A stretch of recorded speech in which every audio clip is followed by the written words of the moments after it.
ओम।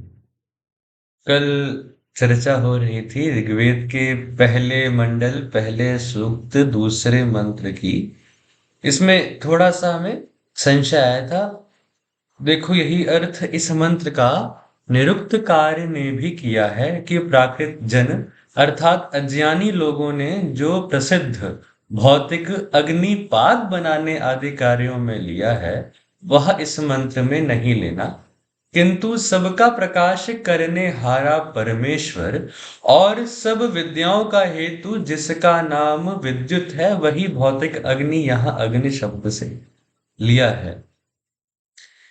अब यहाँ पर सब विद्याओं का हेतु जिसका नाम विद्युत है, तो इसे कहिए कि आध्यात्मिक अग्नि, जो मन का उत्साह है, जो हमारी मानसिक शक्तियां हैं, जो आध्यात्मिक शक्तियां हैं, उसे भी सब विद्याओं का हेतु कह सकते हैं। लेकिन भौतिक अग्नि, क्योंकि यहाँ पर कलाओं में शिल्प विद्या आदि में भी युक्त करने की बात है, तो अभी इसका जो उत्तर है खोज कर देते रहेंगे। आज तीसरा मंत्र। अग्निना आरयिमश्नवत्पोषमेव दिवे दिवे यशसं वीरवत्तमम्। पदार्थ। यह मनुष्य अग्निना एव, अच्छी प्रकार, अग्नि के दो अर्थ हैं, ईश्वर की उपासना और भौतिक अग्नि ही को कलाओं में संयुक्त करने से। ये भौतिक अग्नि कौन सी है? अभी के लिए मान लेते हैं कि जैसे विद्युत, या फिर कहिए जो टेक्नोलॉजी के साथ, जैसे गाड़ी में इंजन होता है तो उसमें हल्का सा स्पार्क होता है, यानी कि जो प्रत्यक्ष स्थूल जो हमें दिखती है कि ये लकड़ी पे लगी हुई है। अब इसका तो अग्नि का क्या सही अर्थ है, तो अभी और खोजना पड़ेगा। भौतिक अग्नि ही को कलाओं में संयुक्त करने से दिवे दिवे प्रतिदिन पोषम, आत्मा और शरीर की पुष्टि करने वाला। अच्छा, एक और बात देखिए इसमें। अग्नि के दो अर्थ हैं, एक परमेश्वर है और एक भौतिक अग्नि है। तो इसमें जैसे लिखा है ना और करके, तो पहला है अग्नि ना एव, अच्छी प्रकार ईश्वर की उपासना, तो अग्नि का पहला अर्थ, और भौतिक अग्नि ही को कलाओं में संयुक्त करने से। तो इस श्लेषालंकार को स्वामी जी ने बांट दिया है बार बार। तो दिवे दिवे प्रतिदिन पोषम। अब देखिए, परमेश्वर अग्नि का नाम है, या फिर ये अग्नि परमेश्वरवाची है तो आत्मा की पुष्टि, और ये भौतिक अग्नि है तो शरीर की पुष्टि करने वाला।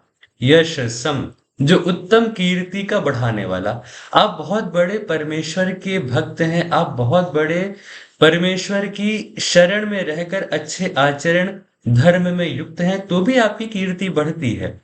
और वीरवत्तमम। अब इसमें फिर देखिए, जिसको अच्छे अच्छे विद्वान, यानी कि अग्नि की उपासना से प्राप्त ज्ञान, धैर्य, जो दैवी संपत्ति है, वह शूरवीर लोग चाहा करते हैं। तो पहले बात हुई थी कि अग्नि ही होता है जो हमें युद्ध में विजय दिलाता है।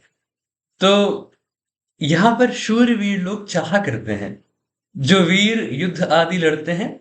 और खैर, इसको और भी ले सकते हैं, शूरवीर सिर्फ बाहर से नहीं लड़ते हैं, सिर्फ बाहरी दुश्मनों से उनका युद्ध नहीं होता है।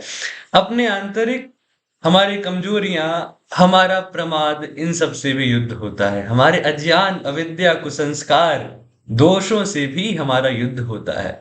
तो परमेश्वर की उपासना से प्राप्त संपत्तियों को तो आंतरिक योद्धा शूरवीर भी चाहते हैं, और भौतिक अग्नि से प्राप्त संपत्ति को, या फिर कहें कि सिद्धियों को, भौतिक अग्नि से प्राप्त जो औजार आदि हैं, जो भी कलाएं हैं, जो भी उसके भौतिक पदार्थ हैं, ये भी शूरवीर चाहते हैं। विद्या और सुवर्ण आदि उत्तम फिर यहाँ पर दो बातें हो गई हैं। एक परमेश्वर से विद्या और अग्नि से सुवर्ण आदि। लेकिन ऐसा बिल्कुल नहीं है कि स्वामी जी ने इतना भी कहिए कि और करके दोनों को बांट दिया है। देखिए, विद्या परमेश्वर से भी मिलती है और ऊपर यहाँ पे कहा गया है कि सब विद्याओं का हेतु जिसका नाम विद्युत है वही भौतिक अग्नि। तो एक समय पे सुनने में अच्छा लगता है कि और के बाद भौतिक अग्नि और से पहले परमेश्वर, ये पूरा अर्थ परमेश्वर पे भी घटित हो सकता है और के साथ। और मतलब जैसे कि कहें कि भौतिक अग्नि को ही कलाओं में संयुक्त करके शरीर की पुष्टि करने वाला परमेश्वर भी होता है। आत्मा की पुष्टि भी परमेश्वर से होती है। वैसे ही आत्मा और शरीर की पुष्टि भौतिक अग्नि से भी होती है। यह कैसे?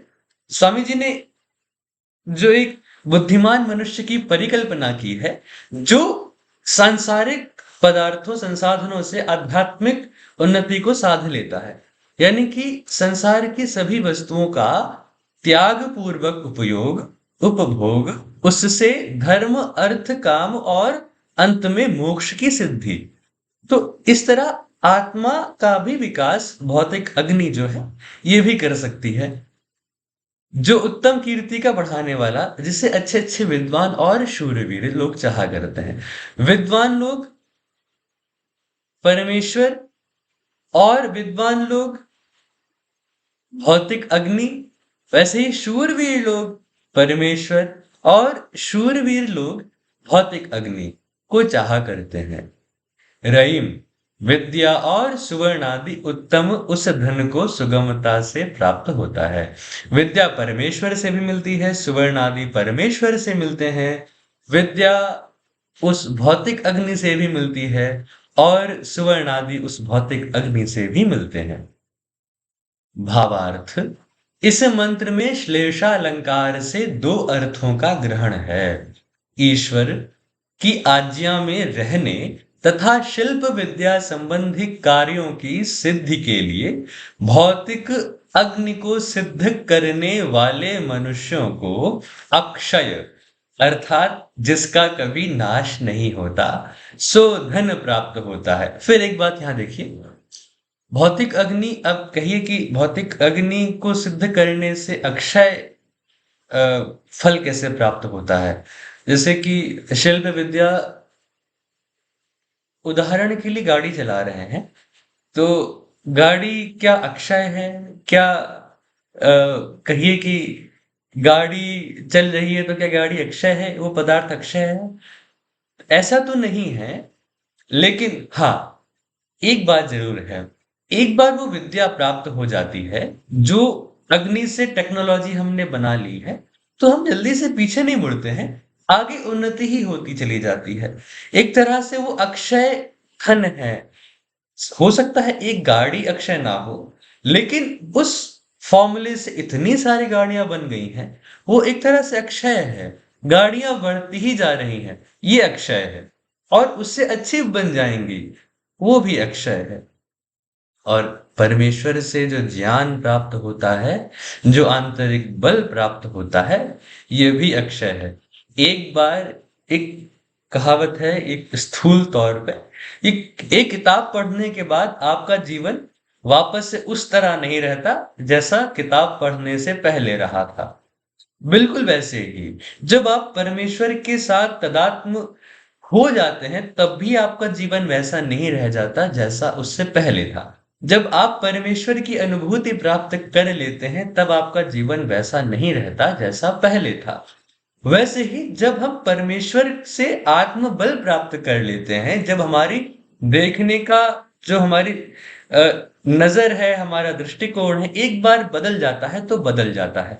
इसके बाद ठीक है, लोग कहते हैं कि कभी पूर्ण सिद्धि नहीं मिलती है, योग में पूरी तरह प्रतिष्ठित नहीं होते हैं, बीच बीच में वो ततः पुनः संगस मया करणम पुनर्नष्ट प्रसंगात, पुनः अनिष्ट हो सकता है। इसलिए अपनी सिद्धियों पर, अपनी योग बल पर ज्यादा स्मय नहीं करना चाहिए, बहुत प्रसन्न नहीं होना चाहिए, दूसरों को ज्यादा बोलना नहीं चाहिए।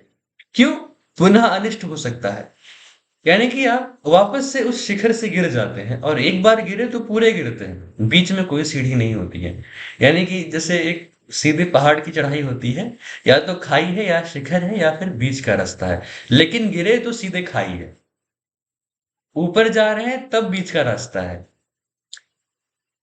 ए, एक बार जब हम परमेश्वर की अनुभूति योग में प्रतिष्ठित हो जाते हैं, मान लीजिए एक बार आप शिखर पे पहुंच जाएं, फिर गिर भी जाएं, इसके बाद आपको खाई की खाई में रुचि नहीं रह जाती है, आप फिर से आगे बढ़ते हैं, बार बार प्रयत्न करते हैं और फिर शिखर पर आरूढ़ होना चाहते हैं। यानी कि पहले क्या था, संशय था, खाई से ऊपर उठ पाएंगे ना उठ पाए पता नहीं।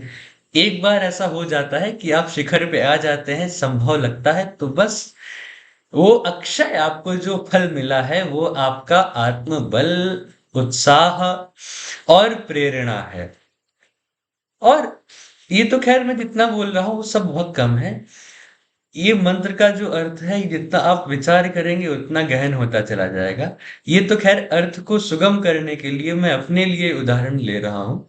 और अगर आप और अच्छे से इस पर मनन करेंगे तो निश्चित है कि बहुत बहुत जीवन के हर पहलू से आप इसे जोड़ सकते हैं। ये इतने गहन हैं, लेकिन सुगमता से समझ में आ जाए, इसलिए ये छोटे छोटे उदाहरण, और ये बहुत सीमित उदाहरण है। आइए। अक्षय अर्थात जिसका कभी नाश नहीं होता, सो धन प्राप्त होता है। तथा मनुष्य लोग जिस धन से कीर्ति की वृद्धि और जिस धन को पाकर वीर पुरुषों से युक्त होकर नाना सुखों से युक्त होते हैं, सबको उचित है कि इस धन को अवश्य प्राप्त करें। उद्यानम ते पुरुष नावयानम, जीवन को सफल करो, इस धन को प्राप्त करें। या तो इसका एक अर्थ होता है कि परमेश्वर की स्तुति करें और भौतिक विद्याओं को प्राप्त करें। एक और है कि अपने जीवन में हम जब उन्नति कर रहे होते हैं तो दो ही तरह से उन्नति होती है, अभ्युदय निश्चय से। तो धर्म अर्थ काम मोक्ष, इन पर पुरुषार्थ करते रहें। बात एक ही है, ये जो धन है, अक्षय धन है, ये हमें अवश्य मिलना चाहिए। इसके बारे में कहा गया है, अक्षय मनुष्य लोग जिस धन से कीर्ति की वृद्धि, यानी कि जो भी धन मिलेगा उससे कीर्ति की वृद्धि होती है, और जिस धन को पाकर वीर पुरुषों से युक्त होकर। अच्छा, वीर पुरुषों से युक्त होना, जैसे कहा गया है कि जब सत्संग में हमारी रुचि होती है, यानी कि हम वीर पुरुषों के साथ होते हैं, आध्यात्मिक वीर पुरुष जिन्होंने स्वयं अपनी आध्यात्मिक उन्नति की है और सबकी उन्नति के निमित्त बन रहे हैं, वो वीर पुरुष। और शायद से जो भौतिक विद्या में बहुत पारंगत हैं, वो वीर पुरुष जो वैज्ञानिक आदि हैं, या फिर जो भौतिक अग्नि को कलाओं में युक्त करना जानते हैं।